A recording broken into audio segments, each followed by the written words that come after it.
Hey, Liz. Hey, Jennifer. How are you? Good. How are you? I am wonderful. Awesome. Yes. Well, hi, guys. Hi. Hey, welcome back. Yes. Welcome to Grace Grace After Grief, our story story for His glory, number 6. Number 6. Wow. We're just cruising through these. I love this. And we're getting such great feedback. Awesome. Thank Yeah, you. we Thank are. you very We thank you much. guys so very much. Shares, the likes, the comments. We appreciate it all. Keep it coming. Yeah, definitely. Please remember to like, share, and subscribe on our YouTube channel. I'm still learning all of the things thanks to our peeps here at P2P Studios here in Lake Placid, Florida, for always giving us the opportunity to record here. So thank you so much. But I am also still learning about doing editing and making short clips and You're doing awesome. putting things on the internet. So bear with us while we learn, but we are getting there. So I should yeah, it's great. It is. And you're doing a great job. So Thank I appreciate you. Thank you for doing that side of it. Absolutely. I can text you, but all that Yeah. other stuff, I'm relying on you. So thank you very much for doing Absolutely. It's my pleasure. This has been on both of our hearts for a long time. So we're happy to see it coming, and we're excited to see what God's doing with it for sure. I am. He's moving for sure. Absolutely. So I guess today, guys, we want to talk about the ugly side of grief. This has been on my heart for a couple podcasts now. Just kind of talking about some of the darker things that I and Jennifer have gone through in our journeys with losing our spouses and just in grief in general. And I kind of made a little bit of a note to follow just to kind of keep my thoughts together because originally this was just a note on my note app on my phone. So I just kind of like wanted it to not be so jumbled because there was so many things in there. But we do want to give you a little bit of we're not trying to upset anybody by this. We just want to for us, I think my main two purposes of this episode would be one, to educate. So somebody that hasn't gone through the grief of a spouse or a very close loved one might not understand what you're going through. So maybe you could have just a clearer perspective when judging others. And two, for somebody just newly losing their spouse, if they were to come across this episode, we just want you to know you're not alone in those feelings. And also, if my feelings are not your feelings, you're still not alone. So just remember, we say this almost every episode. Everyone grieves differently. Everyone is also going to judge you, but truly the only person that can judge you is God, and he is not going to judge you for the way you grieve your spouse. That is also a reminder to myself. We need that. Absolutely. We need that. Yeah. So, okay, let's get into it. So let's get into it. So, the facts. According to Google, and my source was the Nebraska Medicine Journal, the grief acts as a profound stressor, triggering the release of cortisol and adrenaline that can lead to physical exhaustion, insomnia, weakness, a weakened immunity system, and increased inflammation. It often causes tangible symptoms like chest pain, headaches, muscle aches, digestive issues. Um, why? So the why, according to an article from UCLA Health, grief puts the body at a high alert, mimicking a physical threat and including inducing a chronic flight or fight response. Long-term exposure to these stressors, the cortisone, adrenaline hormones, can lead to accelerated physical symptoms if the body does not have time to recover. I agree wholeheartedly. I agree wholeheartedly. And it is something I think every one of those symptoms I have felt. And for me, it has been since 2021. And I still continue to fight inflammation. I fight so many of the things that you talked about. So, Absolutely. Yes, Yeah. it's amazing to me. It is. I mean, you have to figure. I know we've talked about this probably previously, if not in private, but um, when you lose your spouse, that is losing one half of your whole, right? So it's not just you losing your soulmate, your partner. Yes, those things are incredibly sad and very, very hard to go through, losing your spouse, no matter how long you've been married. But the longer you're married, the more in tune, the more one you become, and also your lives are intertwined. Hmm. So maybe your husband every morning made your coffee like mine, or maybe every morning he got up with your daughter to get her dressed for the day while you got ready for work. This is my example. Then abruptly that stops, right? Hmm. Or in the unfortunate event that your spouse is sick, I mean, then that gradually, and that's a whole other topic. And I know that you've been through that, but I'd love to have somebody on that's a widow of someone with an illness like that to kind of give that perspective too. But Absolutely. for me, it was just a very abrupt thing that morning. He was taking care of our daughter, and that evening he was gone. So, Hmm. um, that it's that complete um collapse of your life that is so jarring. And I'm not saying that people helping and your family stepping in, and my mom came and my in-laws and everyone was so wonderful for me and my daughter and my son, but it's not the same Correct. because obviously that is a different day to day than what you're used to, right? So, um, how do we cope with those feelings? So these are some things I wrote down, and please, Jen, like Hmm. intercept as you need. Absolutely. Um, but some healthy ways to cope. The first thing is that we want to remind you, as we do all of the time, that we do not want you to let anyone define your grief. We don't care if you get rid of the stuff the day after your spouse passes or you keep onto it till the day you die, which, I mean, do you, girl, but just remember you got kids, so they might not want all that junk too. So just remember that.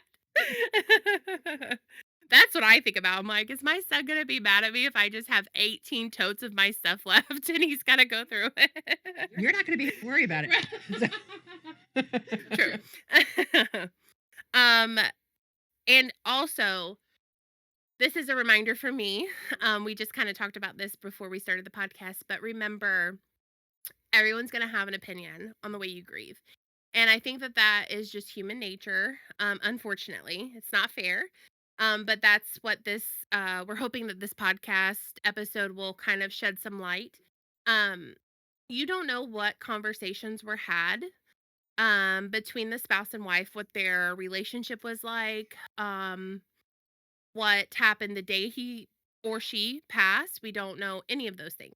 So, um, just remember that people are going to judge what you do, and try not to let that bother you. Give it to God.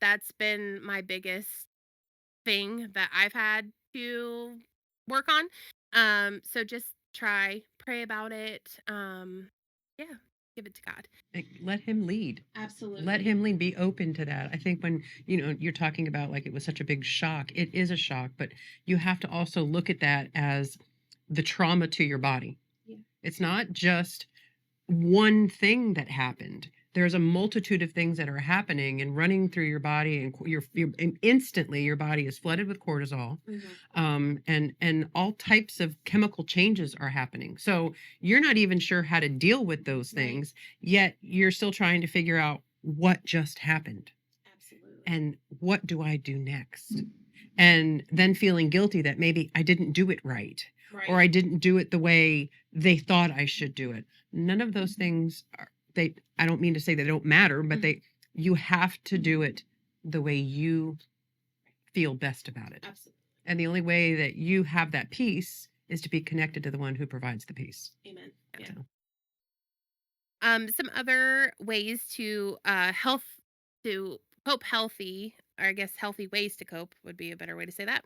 Um, to acknowledge your emotions. So whether you're feeling sad, angry, tired, overwhelmed. overwhelmed, all of the things, just remember to focus. Bring yourself back to center. My boyfriend likes to tell me to count from 10 backwards from 10, find my center. Um, and then my husband always told me to breathe in my nose and out of my mouth. And so I remember those two things from the two men I love most. But that helps me a lot when I'm having a hard time understanding why things are happening. Seek support. So that could be your pastor. That could be your if you are a Christian and have an accountability partner for like maybe your Bible studies and things like that. You can ask them to kind of help you maybe talk it through if you trust them enough. Also therapy, counseling, anything like that, or just a friend. I know you shared a story with me before we started recording. Yeah, I mean, I don't. I'm blessed that she's a part of my life. She's been a part of my life for almost 40 years. But unfortunately, her husband passed a month before mine. So we were all of a sudden in the same place at the same time, and we lean very heavily on each other. We grieve very differently, but we lean very heavily on each other because the minute we're in each other's presence, we just know that we have been through the same. So it's nice to have that person. We grieve differently. We walk our walk differently, but we're still connected to God. And so, maybe at some point when I was journaling and deep in my Bible, she wasn't. Yeah. But then she came around, and so it's just the ebb and flow, but it's just knowing that. And it might not necessarily be somebody who's walked the same walk or who's going through grief. It's just somebody. For me, I was blessed that it was somebody. Denise she's been right there for me. We're there for each other, and since then, through all of life's changes. And there were times that she probably thought I was crazy, because she grieved differently, and she Right. would look at me and go, "Girl, I don't know if this is how," and I would be like, "Okay, but this," and then she finally said one day, "Jennifer, I understand that God is leading you differently than he is leading me." Mhm. And that gave her the peace that she needed, and she understood then. Yeah, that's So Right. it's you just have to have someone. yeah. It might not. I was shocked that for me it wasn't a preacher or somebody from my church. It was just, we go to different churches, but it was Denise. So, and we have that. I love that. Another way to cope would be taking care of your well being. So, whether that be journaling, yoga, breathing, exercise, drinking enough water. I am so bad at that, especially lately. I'm like, but my coffee has water in it. It's I fine. can go all day. I'm like a camel. I have to make myself drink. I'm like a Yeah. camel. I just don't even worry about it. I'm fine. Oh no, I better drink And you're because like, yes. yeah. Yesterday I said, "Oh, I've had a headache all day and I was out in the sun." And instantly Josh was like, "Did you drink water?" And I was like, I'm not I'm not asking you about that. I just said I had a headache. uh He was right, I'm yeah, sure. he definitely was Mhm. right. Yep. That's why I have my bottle by me right now. Hopefully I Yes. can suck that down Mhm. and keep it moving. Um One of the other ones that I wanted to add to that, kind of coping with the loss of your spouse or a loved one, obviously we're talking about spouses here, is creating new traditions. Um they can be definitely bittersweet. Mhm. So we just, oh, I'm gonna cry. We just had, I'm like, Mr. tissues. Cletus. um, we just had my what have what would have been my husband's 41st birthday at the end of March, and we were not here in Florida. This was our first one not in Florida. So we now that I'm thinking about it, or I know we did stuff that day, but I don't remember what we did except dinner.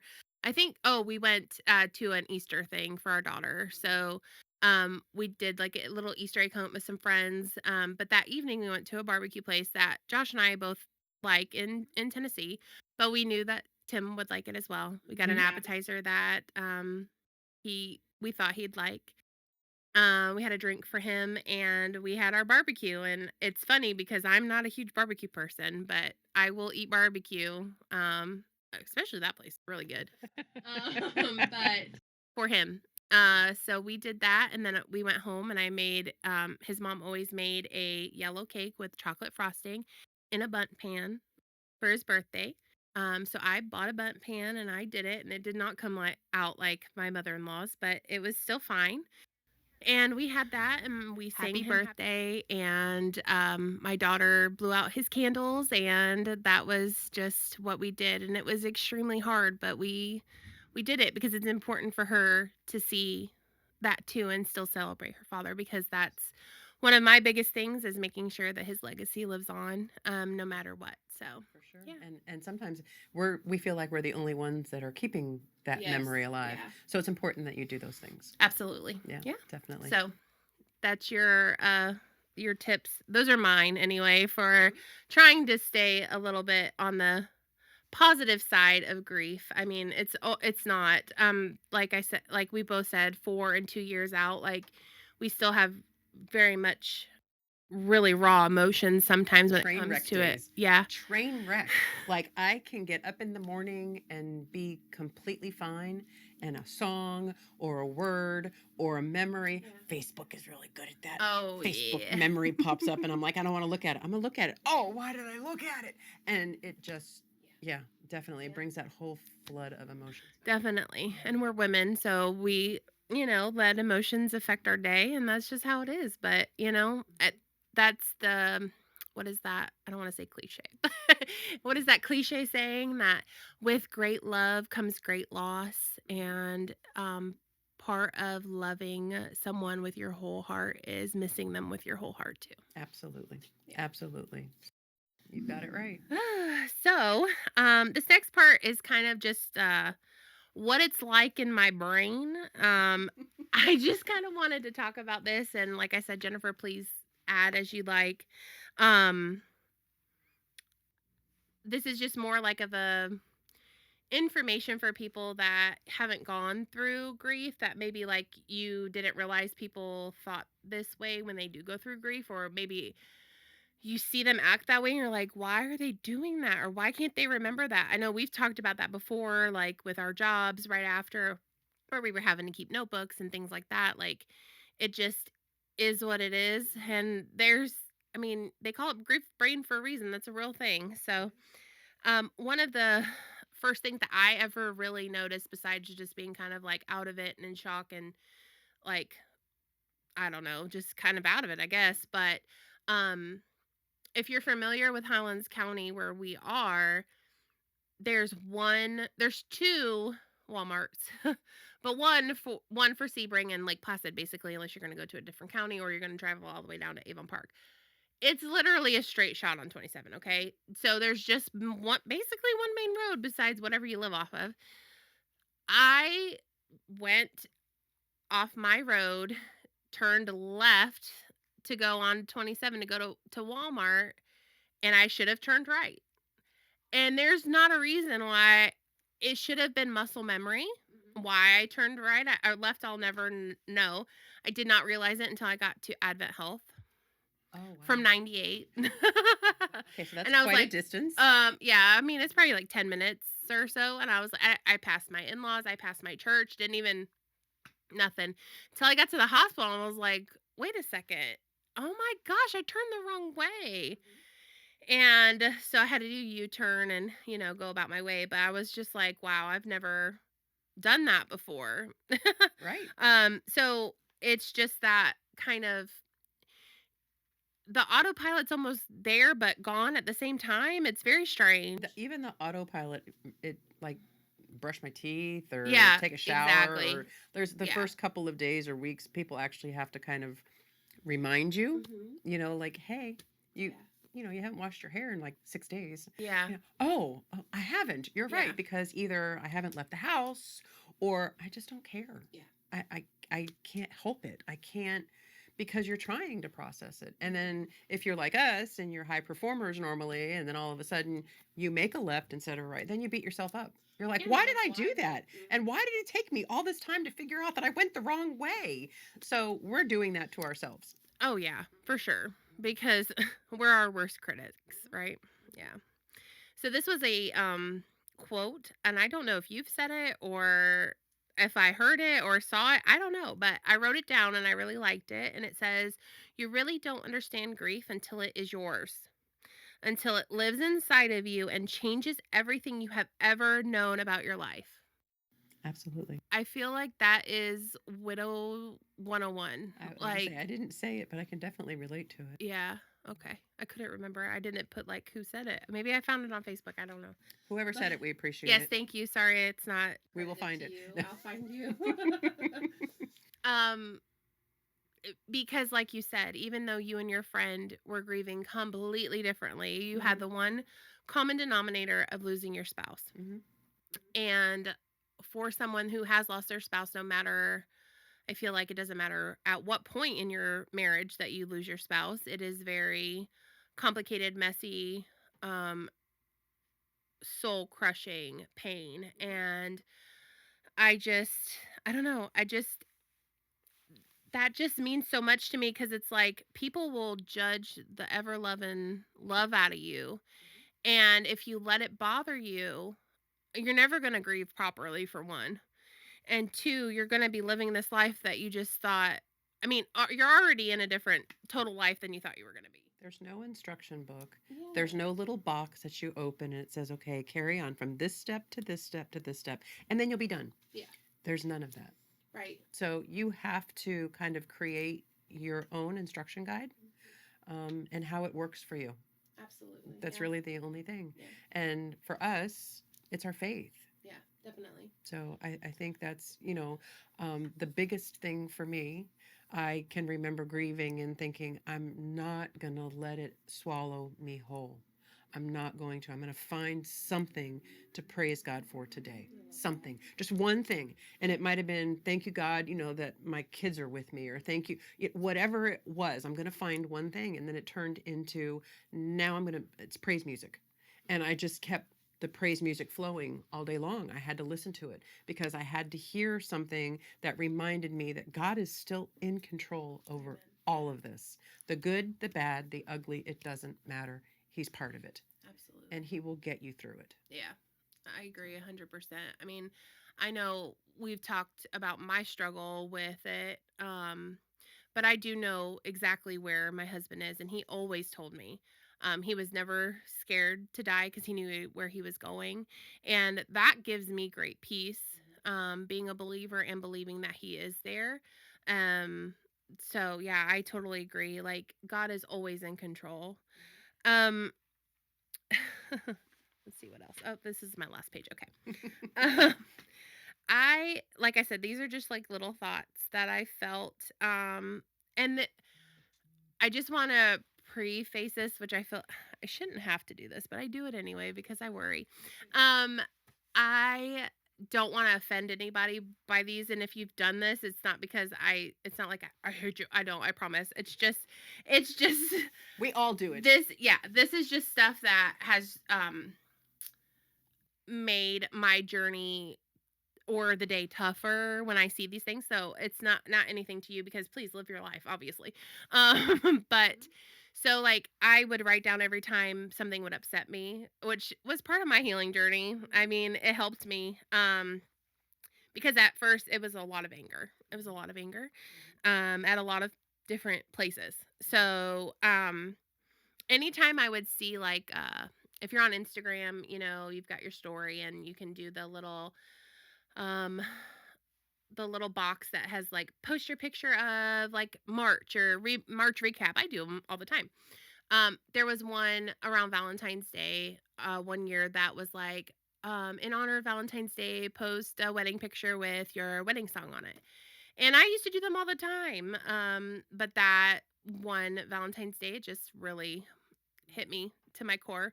Um, because I don't get to do that anymore with him. And it is sad, but I mean those things, just like little things that maybe you as somebody that hasn't um had a profound loss like that, don't you didn't know that might bother somebody. Like I said, obviously don't stop doing it, but I'm just saying like Right. yeah. Right. That what was another one? Oh, daddy daughter things. So I lost my father at a young age too. I was 21, so he was not at my wedding. So anytime that always has bothered me. But now my daughter is obviously she's a toddler, so I mean I have a long time. knock on wood, that I have to worry about that. But she won't get that with her biological father, and that makes me sad. So anytime I see stuff like that, butterfly kisses, that will get me 10 out of 10 times. I will bawl my eyes out because my mom did actually have my dad dance with me at my sweet 16 to butterfly kisses. And I could thank my mom a million times for making us do that. My dad was a dancer. He was a singer. He loved doing that. He loved showing off. He loved goofing around. So that was no big thing for him. He would have done it anyway. But my mom making me do it because I'm like, oh my gosh, all my friends, like, why are you making me do this?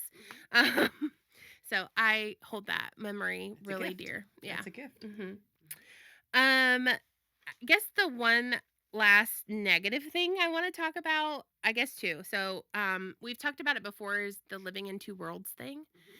Um, I feel like this is always going to be it for us. This is just how our life is going to be. I'm sure as it goes on, it'll get less intense, maybe. I mean, I really don't even know at this point. I think I still always look at things as the before and the after. Yeah.